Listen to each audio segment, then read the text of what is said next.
Hay estudios y ustedes pueden verlo en diversas páginas. Una de esas es Byte o Vite, ¿sí? Creo que conocen un poco el canal, conocen un poco de este ministerio. Hay estudios que señalan que el escepticismo está creciendo en el mundo. Son cada vez más las personas que no se identifican con una fe en particular. Muchos no confían en la religión y ven su evidente fracaso. Pero también hay estudios que señalan que el cristianismo está aumentando. Son más las personas que están siendo alcanzadas con el evangelio de Cristo y que por la gracia de Dios son añadidas a su familia, como veíamos en el sermón anterior. Ya sea por algún evangelista o por alguna predicación o por algún evento como este o por algún libro o alguna experiencia, alguien llegó a la fe en nuestro Señor Jesucristo. Personalmente, yo, Cristian, quizá ustedes puedan ver algo distinto, pero personalmente veo que estamos ante una generación más escéptica, una generación más resistente a la fe en nuestro Señor Jesús. Les decía que personalmente encuentro más resistencia a la fe que apertura de la fe, en especial en los más jóvenes. Y la pregunta es, ¿hay algo que está impulsando en nuestro contexto este fenómeno? Encontrar un joven apasionado por el evangelio en este tiempo es una joya escasa. Entre los jóvenes que tenemos en la iglesia, les digo a ellos, a esos fieles creyentes, muy jóvenes, les digo, qué emocionante es ver la obra del Señor en personas tan jóvenes como tú. Es muy emocionante. Y todos los padres clamamos porque así sea. La historia humana sigue su curso y la pregunta es, ¿qué generación nos espera próximamente? ¿Qué generación nos espera próximamente? Porque las fuerzas del escepticismo y de la fe cristiana jalan de un lado para el otro. Y la pregunta es, ¿qué hará la diferencia? ¿Qué hará la diferencia? Es decir, ¿quién tendrá la capacidad de jalar más fuerte? Y este texto nos va a ofrecer la respuesta. Jueces capítulo 2, versículos 1 en adelante, y esto es lo que dice la palabra de Dios. El ángel del Señor subió de Gilgal a Boquim y dijo a los israelitas: yo los saqué a ustedes de Egipto y los conduje a la tierra que había prometido a sus padres, y les dije: jamás quebrantaré mi pacto con ustedes, y en cuanto a ustedes, no harán pacto con los habitantes de esta tierra. Sus altares derribarán, pero no me han obedecido. ¿Qué es esto que han hecho? Por lo cual también dije: no los echaré de delante de ustedes, sino que serán como espinas en su costado, y sus dioses les serán lazo para ustedes.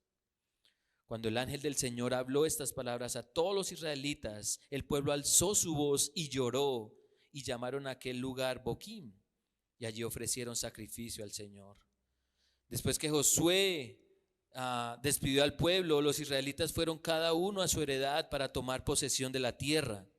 El pueblo sirvió al Señor todos los días de Josué y todos los días de los ancianos que sobrevivieron a Josué, los cuales habían sido testigos de la gran obra que el Señor había hecho por Israel. Josué, hijo de Nun, siervo del Señor, murió a la edad de 110 años y lo sepultaron en el territorio de su heredad, en Timnat Sera, en la región montañosa de Efraín, al norte del monte Gaz. También toda aquella generación fue reunida a sus padres, y se levantó otra generación después de ellos que no conocía al Señor ni la obra que él había hecho por Israel. Entonces los israelitas hicieron lo malo ante los ojos del Señor y sirvieron a los Baales. Abandonaron al Señor, el Dios de sus padres, que los había sacado de la tierra de Egipto, y siguieron a otros dioses de entre los dioses de los pueblos que estaban a su alrededor. Se postraron ante ellos y provocaron a ira al Señor. Dejaron al Señor y sirvieron a Baal y a Astarot. La ira del Señor se encendió contra Israel y los entregó en manos de salteadores que los saquearon. También los vendió en mano de sus enemigos de alrededor, y ya no pudieron hacerle frente a sus enemigos. Por donde quiera que iban, la mano del Señor estaba contra ellos para mal, tal como el Señor había dicho y como el Señor les había jurado, y se angustiaron en gran manera. Entonces el Señor levantó jueces que los libraron de la mano de los que los saqueaban. Sin embargo, no escucharon a sus jueces, porque se prostituyeron siguiendo a otros dioses y se postraron ante ellos. Se apartaron pronto del camino en que sus padres habían andado en obediencia a los mandamientos del Señor. No hicieron como sus padres. Cuando el Señor les levantaba jueces, el Señor estaba con el juez y los libraba de mano de sus enemigos todos los días del juez. Porque el Señor se compadecía por sus gemidos a causa de los que los oprimían y afligían. Pero cuando moría el juez, ellos volvían atrás y se corrompían aún más que sus padres, siguiendo a otros dioses, sirviéndoles e inclinándose ante ellos. No dejaban sus costumbres ni su camino obstinado. Entonces se encendió la ira del Señor contra Israel y dijo: por cuanto esta nación ha quebrantado mi pacto que ordené a sus padres y no han escuchado mi voz, tampoco yo volveré a expulsar de delante de ellos a ninguna de las naciones que Josué dejó cuando murió, para probar por medio de ellas a Israel, a ver si guardan o no el camino del Señor y andan en él como lo hicieron sus padres. Así pues, el Señor permitió que aquellas naciones se quedaran allí sin expulsarlas enseguida, ni las entregó en manos de Josué. El Señor bendiga su palabra. Hermanos, mi mensaje final es bastante sencillo y que de hecho es una pregunta. Es algo que quisiera de hecho dejar en el aire. La generación que nos espera, ¿conoce al Señor? La generación que nos espera, ¿conoce al Señor? Este texto de Jueces 2 es prácticamente un recuento de cómo entre generaciones pueden pasar muchas cosas. Pero la generación que conoce a Dios le adorará, le obedecerá y le servirá. El punto de quiebre en este texto está en el versículo 10. También toda aquella generación fue reunida a sus padres, y se levantó otra generación después de ellos que no conocían al Señor ni la obra que Él había hecho por Israel. Entonces, ¿qué generaciones tenemos en este texto? Una generación que conoce al Señor y otra que no conoce al Señor. Bien. Entonces, veamos esa generación que conoce al Señor. Antes de que el texto relate lo sucedido con dos generaciones de israelitas, antes de que Josué muriera, el Señor les recuerda el pacto y sus implicaciones, y eso es lo que vemos de los versículos 1 al 3. Viene el Señor, dice el versículo 1, el ángel del Señor subió de Gilgal a Boquín y dijo a los israelitas: yo los saqué a ustedes de Egipto y los conduje a la tierra que había prometido a sus padres, y les dije: jamás quebrantaré mi pacto con ustedes. Y en cuanto a ustedes, no harán pacto con los habitantes de esta tierra, sus altares derribarán. Pero no me han obedecido. ¿Qué es esto que están haciendo?, les pregunta el Señor. Y dentro de ese pacto, Él dice, no los echaré de delante de ustedes, sino que serán como espinas en su costado y sus dioses les serán lazo para ustedes. El pacto tiene compromisos. Tiene compromisos. De parte de Israel debía haber una actitud implacable contra la idolatría. Implacable.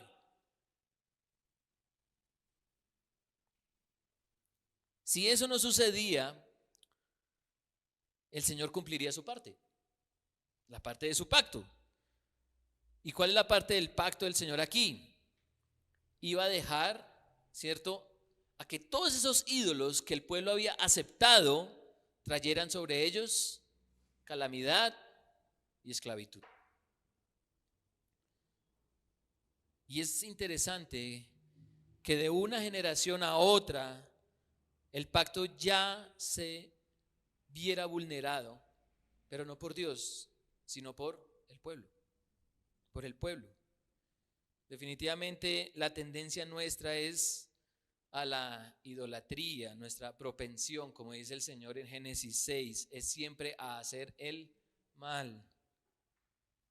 ¿Qué era que el Señor había mostrado semejante despliegue de poder, liberando al pueblo de Egipto, conquistando la tierra prometida? Y el pueblo ya se estaba entregando a los ídolos que nada habían hecho por ellos. Nada habían hecho por ellos. No obstante, hubo una actitud esperada en el pueblo. Versículo 4. Cuando el ángel del Señor habló estas palabras a todos los israelitas, el pueblo alzó su voz y lloró. Y llamaron a aquel lugar Boquim, que significa lloro o lamento, y allí ofrecieron sacrificios al Señor. La generación que estuvo con Josué conocía al Señor. Conocía al Señor. Eso es lo que dice el versículo 7. El pueblo sirvió al Señor todos los días de Josué y todos los días de los ancianos que sobrevivieron a Josué, los cuales habían sido testigos de la gran obra que el Señor había hecho por Israel. Israel había sido testigo ocular del respaldo del Señor a un pueblo que le teme y obedece. Ahora, cuando leemos el libro de Josué, que es el libro anterior a Jueces, vemos a Dios avanzando delante de un pueblo débil, dispuesto a conquistar la tierra prometida. Y militar y numéricamente, Israel tenía todas las de perder. Todas las de perder. Y por eso los invito a que lean el libro de Josué. Militar y numéricamente Israel tenía todas las de perder. Y aún así conquistaron ciudades y territorios vastos. La tierra prometida estaba en sus manos. Ellos vieron al todopoderoso Dios obrar. Lo vieron. Aunque en Josué también leemos algunos fracasos israelitas. ¿Por qué? Por consentir con el pecado y dejar de confiar en el Señor.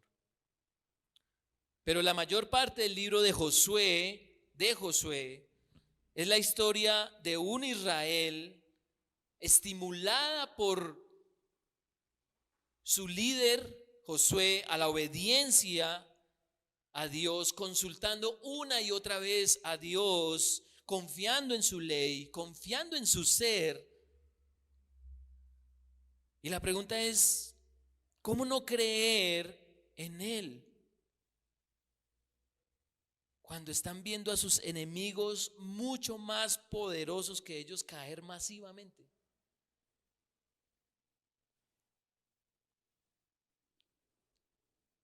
Aquí es donde hay una paradoja bíblica. Y es que Israel aquí está caminando por vista. Es fe por vista, porque están viendo a Dios obrar. Lo están viendo. Sin embargo, a nosotros se nos ha dado un testimonio de un hecho sin precedentes. para conocer a Dios.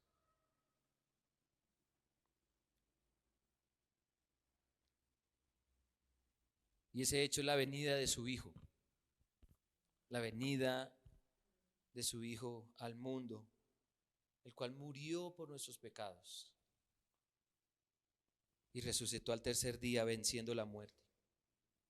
Es un hecho histórico y bíblico. Han pasado 2000 años y hasta la televisión, o creo que de pronto llegaron a ver, hasta en la televisión se proyectan películas de lo sucedido con Jesús, quien vino a mostrar a Dios. Todos los que crean en Jesucristo comenzarán a ver quién es Dios, cuál es su ley, cómo obedecerlo y por qué vale la pena hacerlo.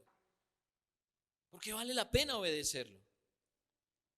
Los que estamos en Cristo tenemos una naturaleza que nos lleva a amar a Dios sobre todas las cosas y a nuestro prójimo como a nosotros mismos. En Cristo tenemos una cosmovisión distinta de la vida y de la existencia. Tenemos el ánimo para resistir el pecado, aborreciéndolo y luchando día tras día contra él. En Cristo pertenecemos a un pacto lleno de gracia, de perdón, de fortaleza, de piedad. En Cristo tenemos el estímulo para que las próximas generaciones le conozcan y le sigan.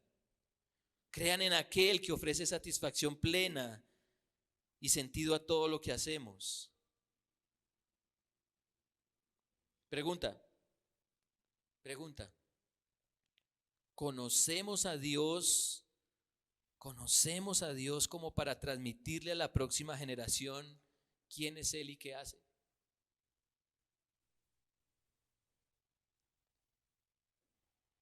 ¿Lo conocemos? ¿Conocemos a nuestro Dios? Como para comunicarle a la generación venidera quién es Él. Pablo dice en 2 Corintios 4:13, y esto debería ser una resolución de todo creyente. Todo creyente debería tener esto como resolución. Pero teniendo el mismo espíritu de fe, según lo que está escrito, creí, por lo cual hablé. Nosotros también creemos, por lo cual también hablamos.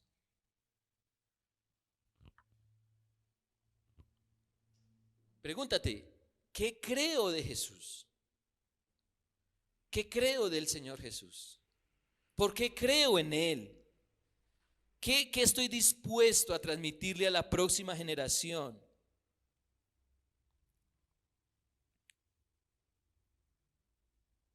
Mi ruego al Señor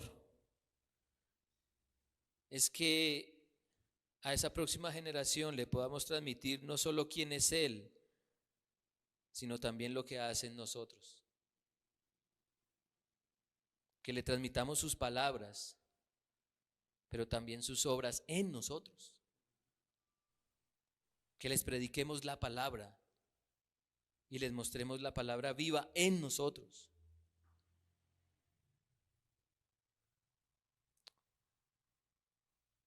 En las noches procuro terminar el día con estas preguntas. ¿Qué les dejé de mostrar de Cristo a mis hijas?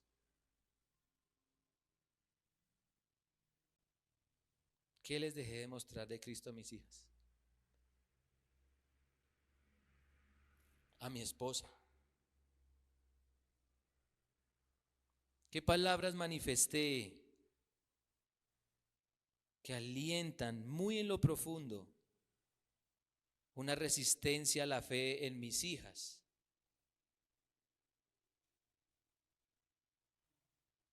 ¿Cómo puedo actuar mañana para que ellas sientan admiración por Jesús?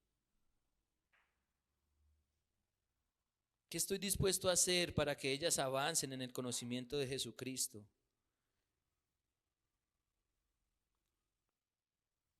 Y por supuesto, voy a ser sincero con ustedes, no todas esas preguntas me las hago la misma noche. De hecho, no las hago siempre, pero debería hacerlas casi a diario, incluyendo esta. La generación que nos espera, ¿conoce al Señor? ¿Conoce al Señor?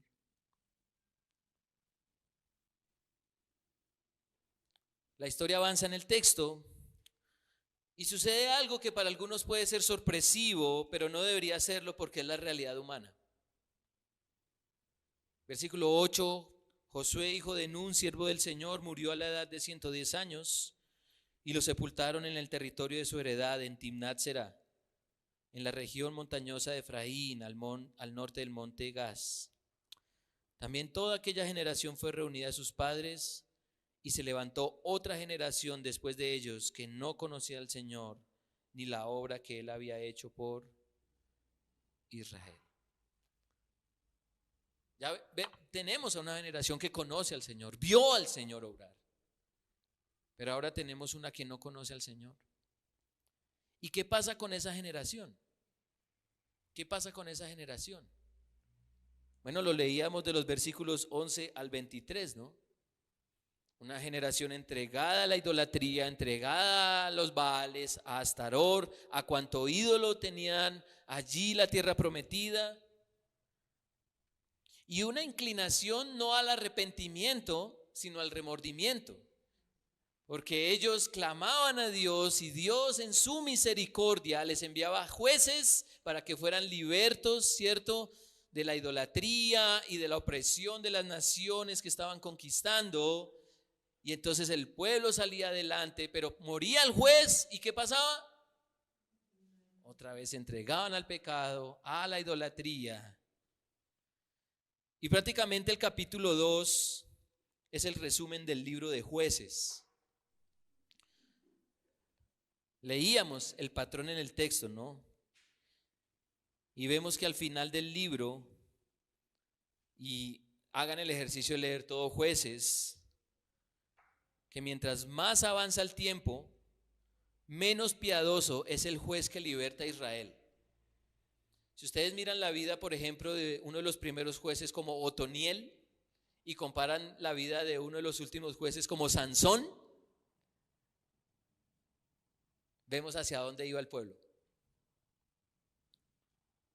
Mientras más avanza el tiempo, menos piadoso es el juez que liberta a Israel. Y la conclusión de este libro, del libro de Jueces, la ofrece el autor en varias oportunidades y creo que ustedes lo han escuchado. Capítulo 17, versículo 6, capítulo 21, versículo 25. En ese entonces no había rey en Israel y cada uno hacía, colombiano, siglo XXI, lo que se le diera la gana. Prácticamente eso es lo que dice el texto. ¿Por qué un pueblo puede llegar a semejante condición perdida? Porque no conocen al Señor. El texto muestra que el pueblo comenzó a conocer a Dios, pero comenzó a conocerlo gradual, selectiva y nunca completamente. Miren por ejemplo el versículo 18. Cuando el Señor les levantaba jueces, el Señor estaba con el juez y los libraba de la mano de sus enemigos todos los días del juez, pero el Señor se compadecía por sus gemidos a causa de los que los oprimían y afligían. Pero cuando moría el juez, ellos volvían atrás y se corrompían aún más que sus padres, siguiendo a otros dioses, sirviéndoles e inclinándose ante ellos. No dejaban sus costumbres ni su corazón o su camino obstinado. El pueblo, esta generación sabe que puede clamar al Dios lento para la ira y grande en misericordia y que va a responderles, pero también que puede juzgarles por su desobediencia y obstinación. El juez era una especie de libertador que media por el pueblo. Era la respuesta del Señor a la aflicción del pueblo. Pero, qué rápido se volvían al pecado cuando el juez moría. Qué rápido se olvidaban del Señor. Qué rápido se olvidaban de su santidad. Qué rápido experimentaban las consecuencias de su olvido. Qué triste que se hayan quedado con el Dios de ira y no con el Dios de compasión.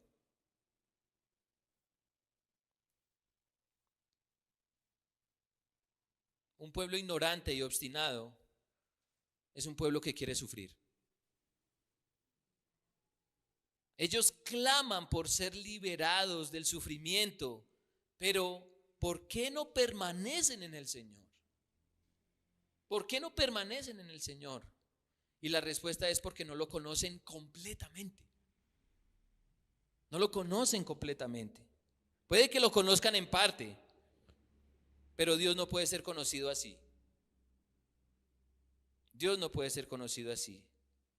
Pregunta: ¿qué concepto tendríamos de Dios si sabemos que es un Dios solo de ira? O al revés, ¿qué concepto tendríamos de Dios si sabemos que es un Dios solo de amor?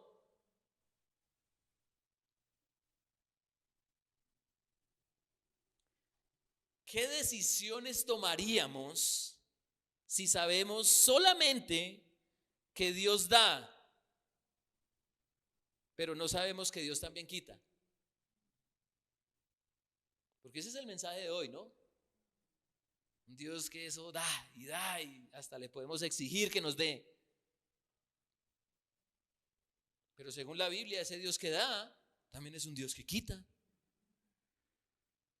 ¿Qué meditaciones tendríamos si sabemos que Dios está en el cielo, pero no con el corazón contrito y humillado, como dice Isaías?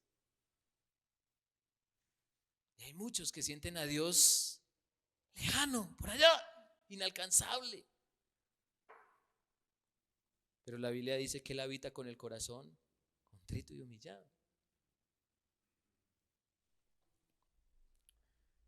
¿Han oído de André Poultier?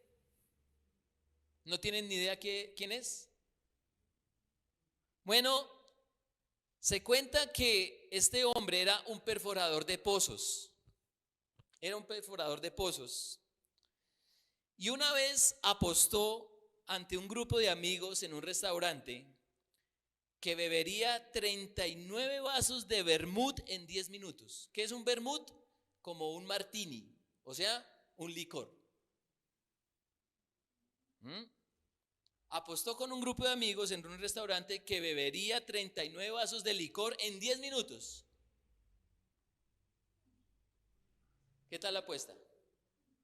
Y lo interesante es que el hombre sabía que ganaría la apuesta y de hecho la ganó, pero lo que no sabía es que caería muerto luego de ganar.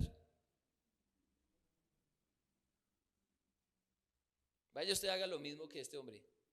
Tómese 39 tragos a ver qué le pasa en 10 minutos. Y si usted sufre de tensión alta,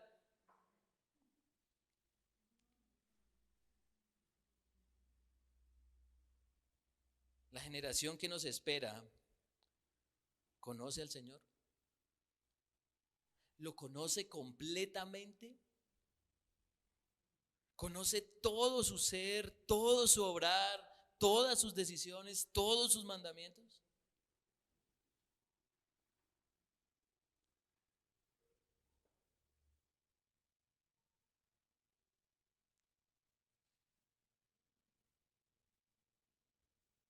Termino con esto. ¿Qué podemos hacer para que las próximas generaciones conozcan más al Señor? Muchas cosas podemos hacer, pero tres principalmente, tres. La primera, que nosotros mismos conozcamos al Señor. ¿Qué podemos hacer para que las próximas generaciones conozcan más al Señor? Uno, conocer primero nosotros al Señor. Dos, vivir a nuestro Señor. No solo conocerlo, sino vivirlo. Y tres, y quizá el más obvio, proclamar y mostrar a nuestro Señor. Proclamar y mostrar a nuestro Señor.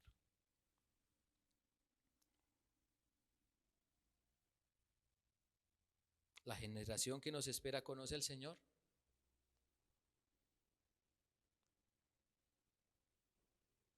Espero que tengamos una respuesta a eso. Y si vemos que estamos ante una generación que le conoce poco o casi nada,